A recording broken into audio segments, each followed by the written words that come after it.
The issue I have with that is not that he's doing that, it's that he had plenty of time to do that while Justin was getting ready for his shot. Or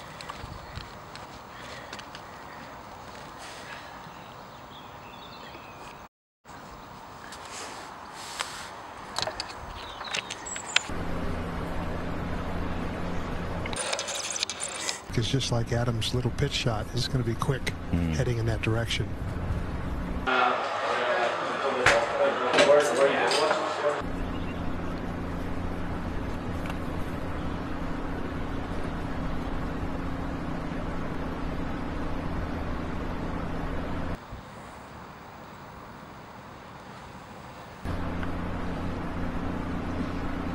His works the other way.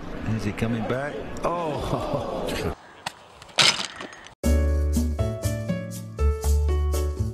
Good morning, good afternoon, good evening. But before we go any further, bring up the culprit. Andrew Cotter. Good morning, good afternoon, good evening is my catchphrase. We've heard it on another less decent podcast. Recently, very recently. Now, I don't know whether to be flattered that you're listening to the NI Golf channel or it's pure plagiarism. However, knock it in the head, big lad.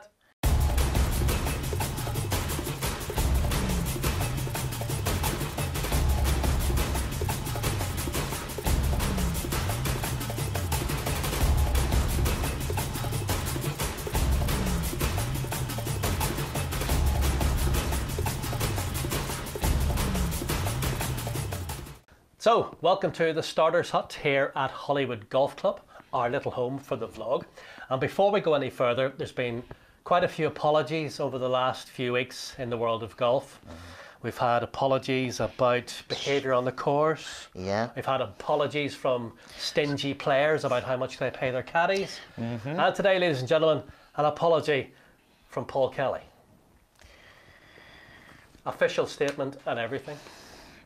In our last episode, I inadvertently claimed that it was episode 62 of the podcast. I can now confirm that it was in fact episode 61. Like I said. It was a genuine mistake and in no way an attempt to mislead you, the loyal viewers. For any offence or any hurt I may have caused, I apologise profusely. I'm only human, I make mistakes, but I am trying to get better. Thanks very much. $50,000, please. No chance.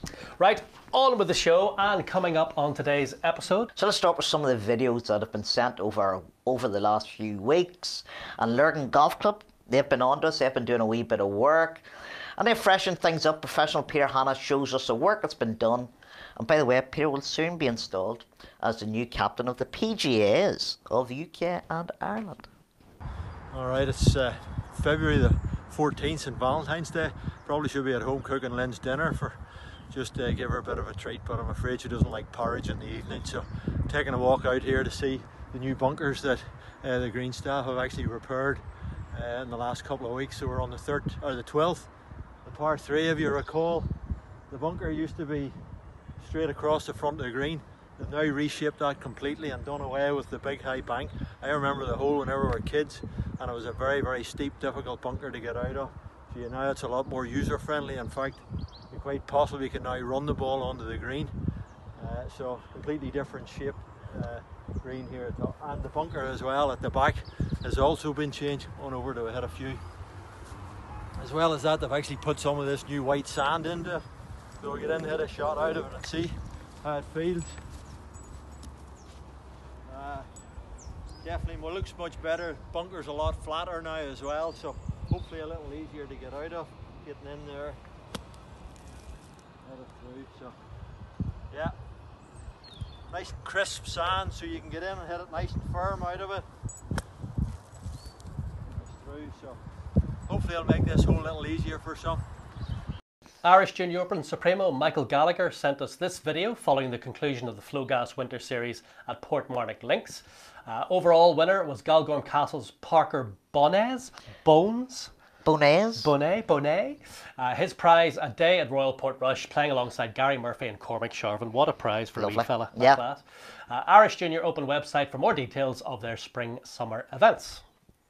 And finally, proud daddy Brian Pym sent us a video of his young son David playing here at the 9th fairway at Bangor Golf Club. What a great swing. Good young player. Fairway finder. Keep it up, young fella. Don't forget, you can send us your videos, Facebook, Twitter, or email them to ligolfpodcast@gmail.com. Keep us in touch with what's going on at your club. We'd love to see the videos and love to hear from you. So, very recently, Rory McIlroy finally confirmed that he was going to skip the Irish Open at Lahinch. It's been on the cards for a long, long time. Yeah, probably came as no surprise to anybody, really. No, Marshall's been following the story. Hinted at it last year. It's now been confirmed. Winker Watson got the scoop with Rory out in Mexico, I think it was. That's right, you did. So, well done, Winker. But yeah, so it came as no surprise. We kind of knew it was in the offing, but it's disappointing to actually hear it confirmed. Yeah, I think if you're a fan of the event here and how it's been going, it's a shame that he's not going to play in it.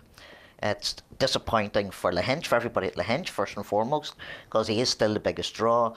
It's a bit disappointing for Paul McGinley, obviously, as well, because it's his first year hosting the event. He had put a lot of time and effort into it, and he doesn't have the marquee player there. Now, from the other side of things, Rory has been clear from the start, 4 or 5 months at least, that he was hemmed and hawing about it. He's made it official now. He still says he will play enough events to retain his European Tour card. It's just unfortunate for everybody here that he's not going to be playing in Lahinch 2 weeks before the Open Championship. Did he do, is it 5 events he has to play? I think it's 4 events. 4 events? So he's going to play Scotland. He's going to play, I think it's one attached to his sponsor Omega, is it? So this is 4 over and above the majors? Yeah. Because they're all co-sanctioned? Yes, and the WGCs. Right, yeah. So it's over and above those? Yes, you have to play 12, I think, 12 or 13 or something. So you've got to do all that. It's a tough one. It's funny, the reaction on Twitter and social media. I think everybody goes a bit mental, and there's a certain nationalistic angle to it. Oh, he has to play in his home open, he has to play here. Well, he doesn't actually. He can play where he likes, really. Would love to see him. He thinks this is going to give him the best chance to win the Open Championship. If he turns out and wins the Open at Royal Portrush, really and truly, he'll be vindicated by it. Absolutely. As you say, a lot of people sort of crucifying him on Twitter for this. He can, after what he's done for the Irish Open, you know, the years that he hosted it, the money that he managed to get back as prize money, Dubai Duty Free's engagement with it, the Rolex series has now become. You know, he was, and I think this is probably at the crux of the issue. Rory, I think, was trying his damnedest to get the Irish Open moved to the week before the Open. That's right. Here when it's in Portrush. Yep. Now this has been on the cards for 3-4 years. So he's been trying to manoeuvre the Irish Open to the week before the Open for quite a long time. I don't know if that was the culmination of things whenever Keith Pelly came over to Belfast to see him, actually, whenever we bumped into him out here at Hollywood. Just before Christmas. Just before Christmas. We didn't have the gumption to ask him. We should have. But, so, I don't know. Surely the European Tour would have seen the benefit in having the Irish Open here the week before the Open. Yeah. They're quoting now, contracts were signed for the Scottish, can't be shifted, all this kind of stuff. But this has been floated for quite a few years. So they've had 3 to 4 years notice, try and move it. You know, to know that whenever the Open was announced here, and Rory said, wouldn't it be great if? Was there not then, 3 or 4 years ago, a case to say, actually, we can now start doing this? Why did they leave it so long and now come back with, oh, contracts were signed and blah, blah, blah? Surely the contracts weren't signed 3-4 years ago. Yeah, well, they do have, on the tour side, Aberdeen Asset Management, who sponsors Scottish Open, who are a massive investment to the European Tour. And have been for a long time. And you can't really, there'd be a frightened just to ditch them as well. But maybe long term, in keeping sort of Rory's engagement, keeping the European Tour, the Irish Open what it was, maybe they needed to think about being flexible for that week. The other angle, of course, Marsh, is that the Irish Open as an event has to stand on its own 2 feet. Yes, it can't just be Rory driving it. Yeah. Because eventually, at some stage, Rory's going to, God forbid, he gets hurt. A finger. He gets hurt the week before the event, or he decides, right, he's had enough altogether, and he goes and plays in America full time and forgets all about Europe. So the tournament itself has to learn to stand on its own feet, and I still think it will. I still think it'll be a very successful event. you know, you've got Russell Knox come back to defend. You've got Tommy Fleetwood already saying he's going to play. Obviously And Shane Porrig. Graham's likely to be playing as well. So there's no doubt they're still going to have some top-class players there. But against that, you just wonder, we've seen what effect Rory has on ticket sales. It was interesting to see the sort of split down the Twitterverse opinion. Yeah, it was mad. So you had, I would say, the majority of commentators, both golf players, professionals, and the golf press, saying, "Look what Rory's done for the tournament. He deserves to have a crack at the Open in Portrush. Fair play to him. You know, you can't expect it all the time." And then you had 10%. Yeah, well, I would suggest to people who aren't golf savvy, maybe don't spend a lot of time in the golf world, it would be sports commentators or people who watch a lot of sport, the general public, and that's what I said, you have this nationalistic thing, and there was some strange columns written by people. Well, I didn't like to bring it up, you being the chairman of the Irish Golf Writers Association, but there was one particular article in the Irish Independent, which was like, I don't know the person involved. Yeah. You do know the person involved? Yeah, Roy Curtis, yes. Roy, I don't know Roy. A very well-respected journalist. He basically savaged Rory, you know, talking about Paul McGinley's had a sharpened wedge slammed into his heart and all these crazy... It was a bit OTT. It actually, it smacked, like, to me, as if it was a journalist in their first year of writing, trying to make a name for themselves and trying to cultivate populist opinion and say, you know, he should be playing for the Irish Open. Should never turn. It just felt so wrong. Conversely, another article in the Irish Independent by David Kelly was probably the most informed, you know, on the money piece that you could have read, because he listed all of the things in chronological order. Here's the sequence of events, here's what happened, and here's why we've got to where we are, which was brilliant. So it's strange that the same paper had two opposing, you know. Well, I will say that it is newspapers. They are all about selling papers, and Roy's piece certainly would have got reaction, as can seen by your still reaction. Tell me it wasn't all about that. Tell me it's just not. And also Roy may well believe that, and if he does, fair play to him, he has that opportunity to voice his opinion. I'll stick up for the rights of journalists anywhere. I was a bit incensed by it, I have to say. He was in danger of getting... However... I have overruled that this week. You have overruled it. Roy is no longer Shanker of the Week. So moving on. Is he the slowest player in the history of golf? The slowest player of all time? Certainly seems like it, the way the reaction was, wasn't it? The other big talking point of the last week or two, the pace of play and JB Holmes. Previously on the podcast, I have said it's not a big deal. Yes, you have been a proponent of enjoying yourself when you're out there and stop rushing around. Yes, I've also said that on the tour, if it's a big money event and they're coming down the stretch and they need to take a wee bit of time, that I think they should be allowed it. That it's probably pressure from the broadcasters and the advertisers to try and get it, you know, and also the broadcasters going, how many more times can we say whatever it happens to be, filling in the gaps. I think now it's kind of just gone a wee bit. You finally realised that what the damage is doing to the game. Well, from a spectator point of view, from a casual viewer point of view, exactly, casual viewers tuning in and going, what the hell? Yeah. How long is he taking? Why is he standing there for 73 seconds over a 2-inch putt? You can understand from that point of view why it's so. Is there an argument to say that all golf broadcasts should be delayed by about 2 hours, so that I'm not joking, so they can cut out the crap? Oh, that's an interesting idea. So you basically, you hit record whenever it starts, and then you stream it and you put it out 2 hours later, and you manage to cut out all the nonsense and keep it to pretty much what is the highlights, albeit an hour or two behind live play. I'd have said back in the old days, probably you could have got away with that. The problem now is Twitter, social media. That's not going to work. That's true, it's not going to work.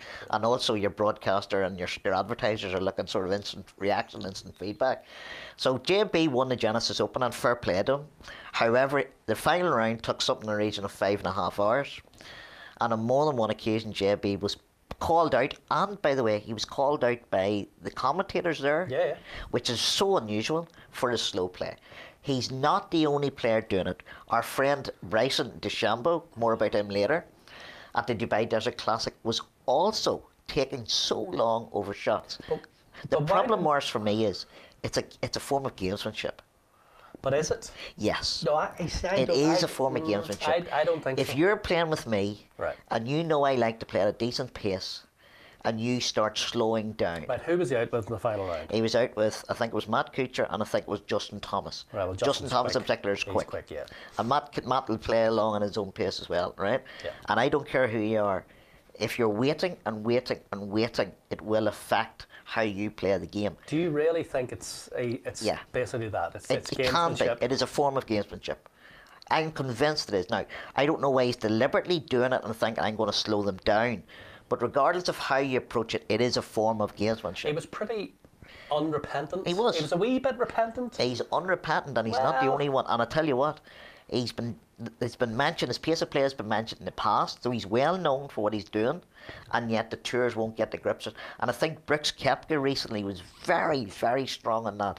He was saying about how it was embarrassing, how nobody called it out, why the tour wouldn't deal with it, and this is a 3-time major champion. Well, there were several players who actually tweeted about it. Yeah. Actually, got off the fence and tweeted about it. I can't work out why the players themselves do not understand the long-term effects it's having on the game. Because why would they if they're getting paid many millions to play the way they play? Possibly, yes. It's a very selfish. We have talked before about how selfish it is. Golf is a selfish game. Golf is a singular selfish game. Well, the powers that be, the governing bodies, the tournament controllers, they all have a wider responsibility to not just the people in front of you, to the long-term future of the game, and it's not helping. So why are the tours reluctant to put people on the clock, seemingly? Yeah, because the bottom line, I would say, is that the tours are run by the players. Tours aren't run by independent people who have the best interests of the game. Chicken and egg. Yeah, the players themselves aren't going to vote. The players need a tour to perform and to be highlighted. Yeah. The players need the sponsorship to pay them the big money. Mm-hmm. So you can't have one without the other. So the players themselves need to catch themselves on and realise they can't do what they're doing. But the tour, there's going to be, who's going to come up to the mark if the PGA, USPGA, and the R&A suddenly weren't there, and the European Tour weren't there? Who else is going to do it? Yeah. So there has to be a ruling governing body. The R&A and the PGA, the R&S and the USGA have instituted rules. It's meant to be 40 seconds. Exactly. So the bottom line is, at some stage, one of the tours you see, which run the events, have to dig their heels in and say, I tell you what, boys, if you don't play within a certain period of time, we're going to penalise your shots. Yes, but there's not another tour in the waiting. Suddenly, if the players suddenly, boycott. Yeah, that's the issue, yes. They can't, because there's not another tour in waiting, so... Exactly. They have to play the PGA Tour. Yeah. If the tour got firm, they would continue to play. They just have to pace of play would have to pick up. On the other side of things, then, do they have to sort of start looking at the way players do the pre-shot routines? Do the players have to accept that they have to pick that up again? Well, that was part of the point with JB Holmes, that he waited until it was either Kuchar or had finished their putt before he even started his routine, and that's what the commentator said. His whole objection was he's only just starting his routine. Exactly, he could have been doing that from the moment he arrived. And he took 73 seconds to let it go. Exactly. So we were thinking other things which take 73, other things you can do in the 73 seconds that it took JB Holmes to make a putt. You could make a baby. Twice, in fact, 73 seconds. Your car would get to 60 miles an hour. Possibly. Just about. Downhill. In 73 seconds. Downhill. If you're the long drive ladies champion, you could take 5 out of your 6 long drive shots, because don't they get a minute and a half? Yes, they do, yes. So 5 out of 6 shots. Flick a screen. You could also, I worked this out, I have the figure here. You could travel 16,104 kilometres around the sun. In 73 seconds? In 73 seconds, that's how far we all travel. Bloody hell. Or you could pull 95% of a pint of Guinness.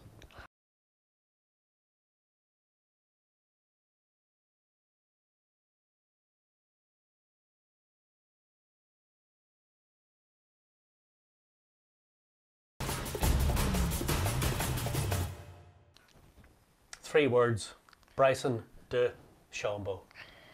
He's our favourite golfer of the moment. He's a spoiled little brat, isn't he? He's got that way. He's starting to really... Rub you up the wrong way. He's rubbing... Well, what Not is just you. Like he cares. But the point is, what do his other fellow players think about his behaviour? I wonder. Because he, as we mentioned earlier, is one of these ones that's now taken a lifetime to play a shot. Exactly. Not only that, but this episode here, which was caught on... somebody was watching Sky Sports. That's right. Rich Beam was doing the commentary, and behind him on the practice putting green was Bryson DeChambeau, who basically Launched his putter into the green. he did a Sergio, but even worse, right? He basically Buried sunk it. his putter into the putting green. Okay, he fixed it because he realised straight away. Yeah. Eek. That's him fixing it there, That's isn't him it? fixing it there, right? Yeah. Holy cow, says Rich Beam. What the hell was that? Come on, B. DeChambeau. You got to do better than that, Pards. First of all, what's Pards? Partner. Is it okay? Partner, yeah. So Bryson did react. He had to react to that because I think the boys realised now that with Matt Kuchar and with Sergio, the longer you wait, the worse things are going to get. So you better address it very quickly. So Bryson obviously taking a leaf out of my own humble apology. Yes. I'm certainly not perfect, but I respect the ground staff and the game of golf, and I am focused on working harder, just like I do in my golf game. So he apologised to the fans and the players and the staff for his actions following a round yesterday. And he got away with the old-fashioned, extremely passionate player, which allows you, I think, to get away with anything. Does it? Is that? I don't know. It doesn't stop me giving after you when you lose it. But anyway, he seems to get away with anything. I haven't used that phrase yet. And I'm always working on ways to get better, said Bryson.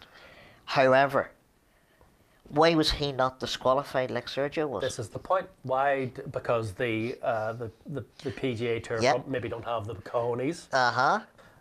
It's a very good question. He should have been disqualified. Not the first time that it's happened. He's been a spoilt wee brat quite a few times.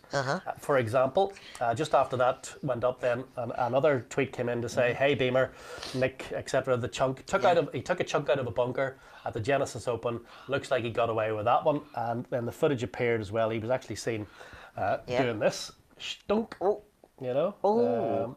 Dirty Bryson. So that was the week before. So at what stage does somebody decide enough's enough, Bryson? Now, by the way, these tour players all get fined all the time. So they do. They get fined all the time. But at the same time, the tours never make it public. So you can be getting slapped with a $2,500 fine for bad language and things like that there. But that money goes towards charity, and the tours never make it public. Who's getting fined for what? So I guarantee you he's been hit in the pocket. But the public, and he's obviously getting hit now by publicity as well, which he will have to react to because of sponsorship. But at the same time, don't you think the tour should come out and say, he was penalised for that, we're dealing with that? They should publish a list every 6 months of penalised and fines. It does. Because I tell you what, if you play here in the Irish League or the various soccer leagues here, and by the way, I said soccer just in case any of our American viewers are listening. Football's different. They every week they publish a list of who's been fined. Yes, who's been fined, red cards, yellow cards, and that's so everybody's aware of what's happening. See? So anyway, Bryson did take a big dig out of the green of the bunker that time, and somebody's obviously come on and said, not good enough. I think you should offer to pay for dinner for all the ground staff at the tournament at the very least. Shameful behaviour, I'm afraid. Hey boys, Bryson's buying dinner. Yay! So, Bryson DeChambeau. Not for the first time. A third time. Bryson DeChambeau, we've been doing the podcast now for just almost 2.5 years. 2.5 years. This is now the third time, unprecedented, that we have awarded Shanker of the Week to Bryson DeChambeau. Bryson, catch yourself on, big lad. Anyway. Yes, then with pro golf, and Maria Scarpnord won the Australian Ladies Classic. Leona Maguire, who's down there playing, she finished 20th. Yeah, class. Meanwhile, the Honda LPGA in Thailand was won by Amy Yang. So earlier this week on all the golf feeds, a strange character popped up that I didn't recognise, hadn't seen him before. Who is this hobo that has appeared in our midst over the last week? I don't know. It's unshaven, tired looking, drawn. You know, I have no idea, but apparently you know who he is. Yes, Morris, this is Steve Stricker. He's going to be the US Ryder Cup captain for 2020, and he'll be facing our own, very own, Pádraig Harrington. I think Pádraig's won up already. Pádraig's certainly looking a bit fresher. He's one of those people that, you know, I've been in airports before where somebody's come off a flight. Yes, well, but you've seen a golfer, but you don't know it's a golfer. Yes. But you kind of go, because it kind of happened with Russell Knox last year at the Open. Yeah. And I kind of know his face, and then you go, oh, that's your man. He's wild for that. Yeah. Like if he walked past you in the street, it would be like, yeah. Who's Well, I think that's one of the reasons why, you know, he has that sort of everyman quality, which might actually help him. You know, he's not a big star. He's been knocking around the European Ryder Cup teams for a long time as a player and then a vice captain. He's also been added the Tigers President's Cup backroom team. He has all the credentials in the sense of having the experience to be a good team captain. Yep. But I think it's going to be interesting to see how Pádraig tries to get under his skin a wee bit, because I'm sure he'll be needling away with every chance he gets. All he has to do is mention something slightly emotional to him. Because he was in tears. Start gurning. I didn't realise he was such a gurn.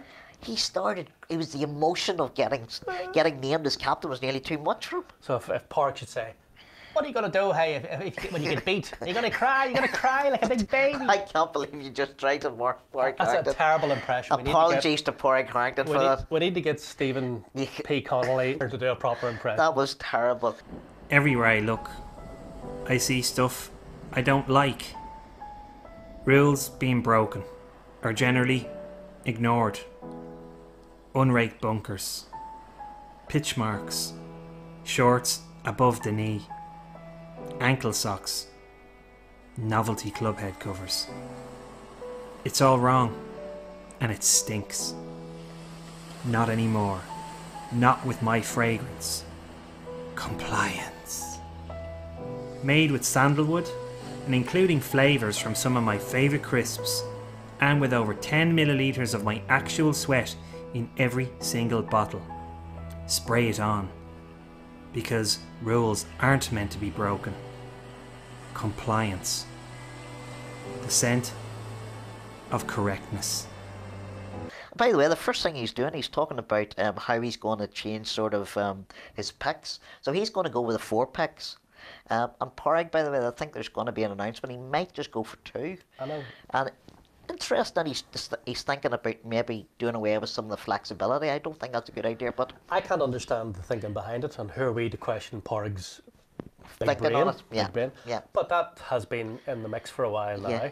Would you not be better having 4 picks? just in case things don't necessarily go so well. And absolutely, but then you can still revert back to choosing the next 4 in the rankings if you want to. Exactly. So it doesn't really make sense. But well, hopefully, I will say, I wonder what, I think we might know in the next few weeks exactly what's going to happen there. And a wee bit of local news, Warren Point's Nigel Shaw was elected to the captaincy of the PGA in Ireland at their recent AGM. And Brian McElhenney was a recent winner at Ballycastle in the latest Ulster Golfers Alliance event. Talking of practice leads us nicely into our latest tip from professional Colm Moriarty at Glasson Hotel and Country Club. Colm has a bit of advice for players struggling to get out of the bunker. Get a lot of requests here at the Academy for short game lessons, and especially for bunker shots. That really seems to be a shot that scares the majority of amateurs. And the biggest problem I see is that people don't set up to the bunker shot correctly. They set up in the same way as they do to a chip shot, a lot of the time with the ball too far back, their hands too far ahead, and straight away they're in a bad position to try and get the ball out of the bunker. So a quick tip that I'd use, get into a better setup position. Get the ball more positioned more on your left heel, get your left foot spread out a little bit to help your body rotate correctly. Open the club a little bit to expose the bounce, then grip it. And straight away we're in a much better setup position to help get the ball out of the bunker. So let's just go ahead and see how we get on. So straight away you can see the ball comes out there pretty consistently. You can get in touch with me here at the Academy through my website at colmmoriartygolf.ie. So that's pretty much it for this vlog/podcast, Mr. Kelly, unless you have anything else? Yeah, it's still pretty quiet, Morris, obviously, on the amateur front, but congratulations to Dundalk's Keelan Rafferty, who's a friend of the pod, he's been on a couple of times, who lost out in the semi-final of the South African Amateur Championship. The GUI have also elected a new president, that's Jim McGovern from Castlebar. Well done, Jim. Anything coming up over the next couple of weeks? European tour is heading back to the Middle East. It is Oman and Qatar for a couple of events in a row, and then on the US tour, it's the Honda Classic and the Arnold Palmer. Is that the one where he's defending? That's the one where you have to wear the daft cardigan if you win. Oh, is that the cardigan one? I think that's a cardigan one. And the LET is remaining in Australia for the Canberra Classic. And it's been a pretty good week, Morris. Have we been playing any golf? What about the Winter League? Is it finished yet? Next week. Next week. So 18 points yesterday. It was all right. 2 dings and 18 points. Did you use your new bats? No, I didn't. I got new clubs. Key photograph. So thank you to Robin McKibben up at the clubhouse, father of Tom. Yeah, father of Tom McKibben. Tom actually showed me how to hit my clubs properly while he was there. It's a bit embarrassing, that. He's just turned 16 years of age. I think as we speak, he's on a flight to Florida to play in the defend that title. He won it last year. Nick Faldo Championship. Yes, that's right. So good luck, Tom. He's just turned 16 years of age. He is striping the ball like you wouldn't believe. Yeah. He was up just messing about with his driver when I was there. 307-yard carry without even trying. 330-yard rollout. Lovely. And he's 16 years of age. Did he hit your clubs? And he hit my clubs, and I felt like saying, Robin, you keep those, because that's how you're meant to hit them. It's just... So that's it for us for this week. Thank you for watching. Thank you for listening. And don't forget, if you do have any videos you'd like to send us, please do. We always love to see the videos, whatever's happening at your club. You can send them to us on Facebook, Twitter. Please subscribe, like and share, all that kind of stuff. And our email address is the nigolfpodcast@gmail.com. And until next time, cheerio. Adios.